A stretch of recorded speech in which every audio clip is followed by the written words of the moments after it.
For my first time doing DMT, this was about a month ago, I got some homemade stuff from a friend. It was reasonably pure, not pure white, but damn near, so we figured we'd do a bit more than the dose. We dabbed it, and on my first attempt of 80 milligrams, I just saw some colors and shapes in my closed eyes, and the colors of the room shifted, with moving patterns on the walls. After coming down, I decided I had wasted too much and tried again, this time hitting the piece while I kept the small pocket torch on the banger.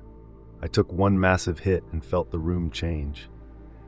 I only had time to tell my friend to take things from me, and then I was hit. By hit, I don't mean the DMT hit me.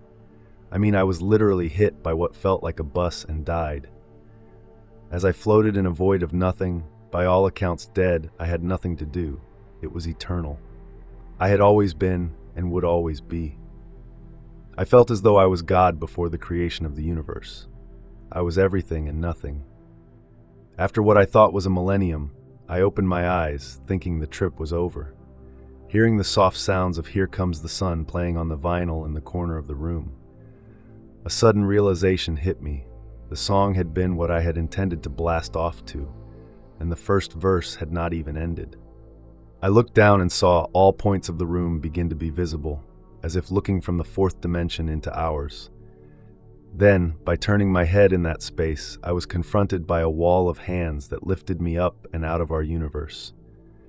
I saw an elf-dwarf thing made of shifting worlds and universes hunched over a machine, which I innately knew was the world I had just come from. He looked at me, his eyes reflecting my image, except I was not me. I was what me strove to be, the idealized version of myself. Then he spoke. His voice was whispers and screams in my head. His mouth did not move, but I understood.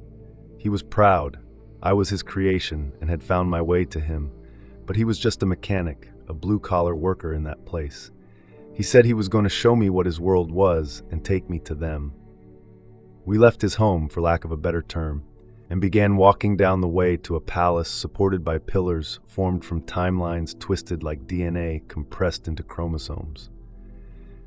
He explained to me that my concept of time existed as a set of spatial dimensions here, and that we were one dimension removed from that as well, making everything I saw seventh dimensional. As we got to the end of the ever-changing street, whose buildings and paths and people were fluid and swirling, I began up the steps to the palace. Each step was a different world, a different universe. I saw life form from metal into magnificent golems and proud stone creatures that lived in true peace. I saw what I can only describe as humanity as a hive mind, and from my vantage point, the strands of thought and life connecting us in a spider web. When I entered into the room with them, things stopped shifting. I was in a constant rock amidst the waves of time and space. Their voices were not whispers or shouts, but ideas.